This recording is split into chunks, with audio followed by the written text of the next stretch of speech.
Hai, perkenalkan namaku Revi Lendasari dari Fakultas Tarbiyah Prodi PAI kelas 5D.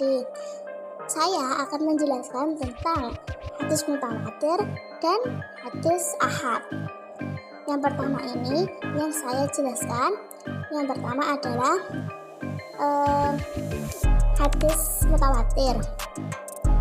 Nah, sudah terlihat kan hadis mutawatir. Hadis mutawatir. Nah, yang pertama mutawatir lafzi, yang kedua mutawatir maknawi. Selanjutnya hadis ahad dibagi menjadi tiga. Yang pertama masyhur, yang kedua aziz, yang ketiga gharib. Selanjutnya pengertian hadis mutawatir. Secara bahasa mutawatir berarti mutatabi, beriringan tanpa jarak. Dalam terminologi ilmu hadis, yang merupakan hadis yang diriwayatkan oleh orang banyak dan berdasarkan logika atau kebiasaan mustahil, mereka akan sepakat untuk berdusta.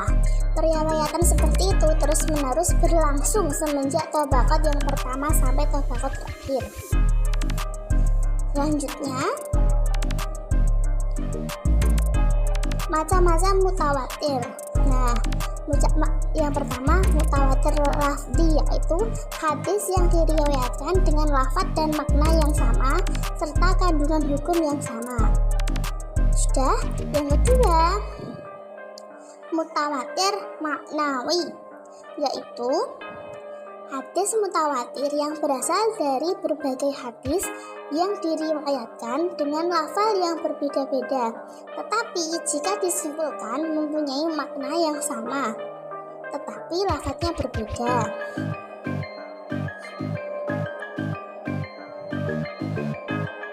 Nah, selanjutnya hadis ahad, yaitu ahad menurut bahasa mempunyai arti satu, dan khobarul wahid adalah kabar yang diriwayatkan oleh satu orang.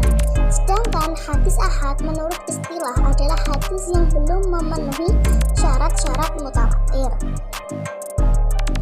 Selanjutnya macam-macam hadis ahad. Nah, yang pertama hadis masyhur. Secara bahasa, masyhur berarti yang sudah tersebut atau yang sudah populer. Menurut istilah, hadis masyhur adalah hadis yang diriwayatkan oleh 3 orang atau lebih, namun tidak mencapai derajat mutawatir. Contohnya, sebuah hadis yang berbunyi yang artinya sesungguhnya Allah tidak akan mengambil ilmu dengan melepaskan dari dada seseorang hamba, akan tetapi melepaskan ilmu dengan mengambil para ulama. Sehingga apabila sudah tidak terdapat seorang yang alim, maka orang yang bodoh akan dijadikan sebagai pemimpin, lalu memberikan fatwa tanpa didasari ilmu. Mereka sesat dan menyesatkan. Hadis riwayat Bukhari, Muslim, dan Tirmidzi. Selanjutnya hadis aziz. Contohnya sebuah hadis yang berbunyi, tidaklah beriman seseorang di antara kamu hingga aku lebih dicintai daripada dirinya, orang tuanya, anaknya, dan semua manusia. Hadis riwayat Bukhari, Muslim. Hadis tersebut diriwayat oleh Anas bin Malik dari Rasulullah SAW. Kemudian ia diriwayatkan kepada Qatadah dan Abdul Al-Aziz bin Suhaib. Selanjutnya hadis gharib. Gharib secara bahasa berarti yang jauh dari kerabatnya. Sedangkan hadis gharib secara istilah adalah hadis yang hanya diriwayatkan oleh seorang perawi secara sendiri dan tidak dipersyaratkan periwayatan seseorang perawi itu terdapat dalam setiap tingkatan periwayatannya, akan tetapi cukup terdapat pada satu tingkatan atau lebih. Dan bila dalam tingkatan yang lain jumlahnya lebih dari 1, maka itu tidak mengubah statusnya atau sebagai hadis gharib. Selanjutnya Pembagian hadis gharib. Yang pertama, gharib mutlak. Gharib mutlak disebut juga arfaldul mutlak,